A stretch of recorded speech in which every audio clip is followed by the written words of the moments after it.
On prévoyait que l'économie allait s'effondrer. On prévoyait des années de disette, des années d'asphyxie pour la Russie. Et voilà que les dernières prévisions du FMI de croissance nous disent tout le contraire. Non seulement la Russie ne va pas plonger dans la récession, mais sa croissance dans les 2 ans qui viennent pourrait être supérieure à celle de l'Union européenne ou des États-Unis. Pascal Perry nous rejoint, il a beaucoup bûché sur le dossier. Vous aussi, vous avez été interloqué par ces prévisions du Fonds monétaire international. Ce n'est pas la propagande russe, c'est le Fonds monétaire international qui le dit. Bonsoir Pascal, merci d'être avec nous. D'abord, que dit-il précisément le FMI? Voici les indispensables avec Fanny Veil. Bonsoir Fanny. Bonsoir David, bonsoir à tous. Donc l'économie russe ne va pas si mal que ça. Elle irait même plutôt bien dans les mois qui viennent. Et oui, les chiffres du FMI font sensation. Il y en a 2. En 2023, cette année, plus 0,3% de croissance en Russie. Autrement dit, la Russie échapperait à la récession. Et en 2024, l'année prochaine, plus 2,1% de croissance. Autrement dit, la Russie ferait mieux en 2024 que l'Europe et que les États-Unis. La zone euro ferait 1,6%, les États-Unis 1%. En clair, le désastre annoncé n'a pas lieu. Le FMI prévoyait déjà une récession de 8,5% pour l'année 2022 qui vient de s'achever. Ce recul ne sera finalement que, entre guillemets, de moins 2,2% et le redressement est déjà en cours. Donc on ne comprend rien. Est-ce qu'on s'est complètement planté? Est-ce que la politique des sanctions est inefficace? On va prendre les choses dans l'ordre. D'abord, le rouble. Le rouble russe. On a beaucoup dit que le rouble allait s'effondrer. Fanny, est-ce à dire que finalement il a tenu bon? Eh bien oui, il ne s'est pas effondré, loin de là. Regardez sa valeur ici face à l'euro. Début mars, sous l'effet des premières sanctions occidentales, vous le voyez, il a très clairement plongé. Mais il est immédiatement remonté à un très très haut niveau, un niveau supérieur à celui qu'il avait avant la guerre et un niveau non atteint, disons-le aussi, depuis 2015 face à l'euro. Ces dernières semaines, vous le voyez, il a de nouveau légèrement baissé, mais maintenant il s'est stabilisé. Alors comment cela s'explique? Eh bien grâce à une série de mesures que le Kremlin et la Banque centrale russe ont prises pour éviter tout mouvement de panique en Russie. Écoutez Sébastien Jean, économiste au Centre des Arts et Métiers, interrogé par Eva Zonguero et Amy Audran. Le risque, c'est la panique, c'est que tous les déposants veuillent retirer leur argent, que tous les gens qui possèdent des roubles veuillent les changer contre des devises étrangères.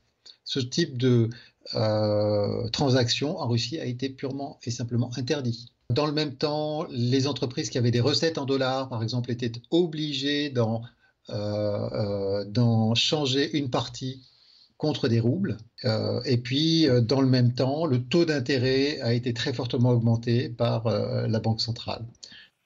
Autant de mesures, David, qui ont fait augmenter la demande de roubles et qui donc ont favorisé son cours. Bon, deuxième point, avec la fermeture du robinet européen, on pensait que l'exportation des hydrocarbures russes, le gaz, le pétrole, allait s'effondrer.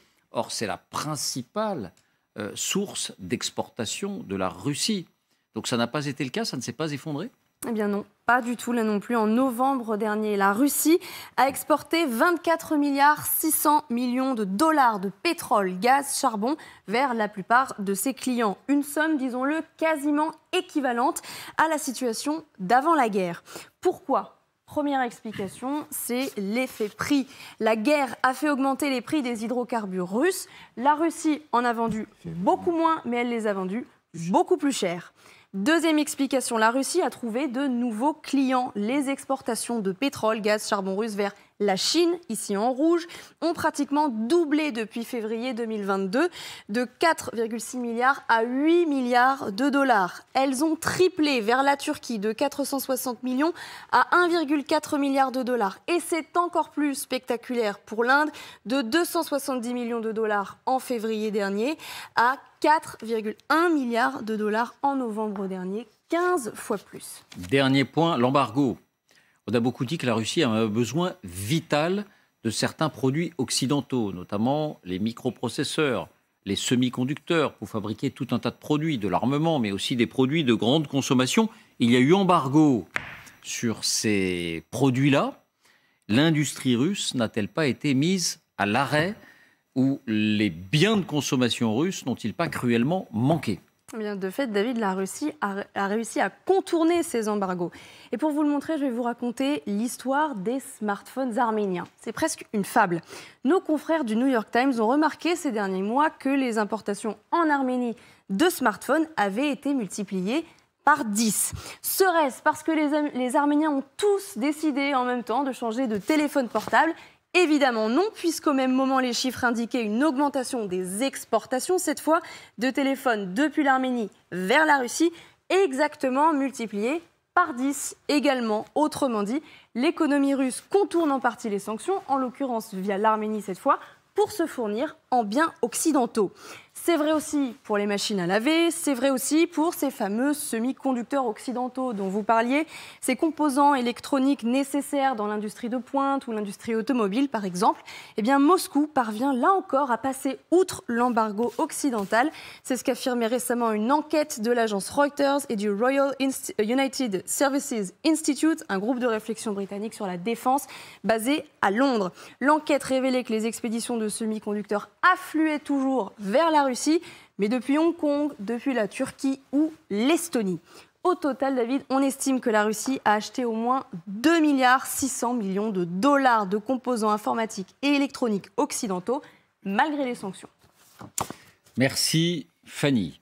Pascal, est-ce qu'on s'est bercé d'illusions? Est-ce que le réveil est cruel? Non, on ne pouvait pas faire autrement, mais je pense malgré tout qu'il faut prendre un petit peu de distance avec les agrégats. Vous savez, quand on dit la croissance russe sera supérieure à la croissance des pays de l'OCDE, on pourrait aussi poser la question, est-ce que ça améliore pour autant la situation des agents économiques russes, des entreprises et des ménages?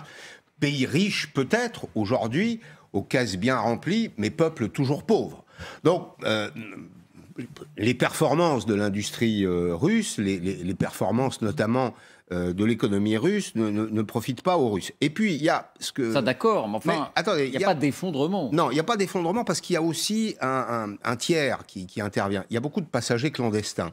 Alors, il y a le cas des téléphones arméniens qui est très intéressant, mais sur l'essentiel du marché, qui était celui des hydrocarbures, il y a en effet l'effet volume qui est compensé par l'effet prix.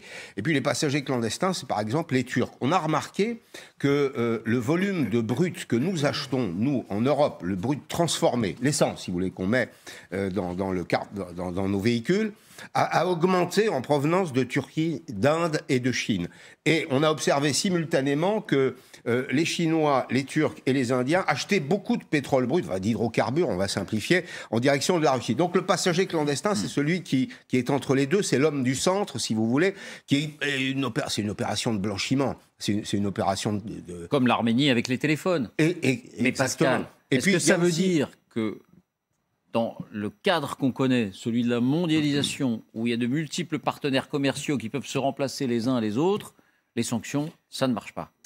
Les sanctions, ça ne marche pas toujours quand le reste du monde... Les sanctions marcheraient s'il y avait un accord international de la Chine, qui fournit en effet des composants secondaires, de l'Inde. L'Inde, je rappelle très régulièrement, l'Inde produit chaque année 1 million d'ingénieurs. C'est un pays... Oublions l'Inde de Pondichéry, si vous voulez. L'Inde, c'est un pays de très haute technologie. C'est un pays de science, de technologie, d'innovation, et qui a des relations commerciales avec la Russie. Donc, les sanctions fonctionneraient si l'ensemble du monde s'y était mis. Donc, il y a des passagers clandestins et du coup, pardonnez-moi, qui en tirent au passage un bénéfice personnel. C'est-à-dire qu'ils revendent avec une marge. C'est une occasion en même temps de s'enrichir. Puis il y a un élément que Fanny n'a pas évoqué, c'est que 90% de l'alimentation russe est produite en Russie. Oui. Je me rappelle de cette déclaration, oui, il n'y a pas d'effondrement du quotidien pour les Russes. Je me rappelle de cette déclaration d'un dirigeant du groupe Auchan qui disait,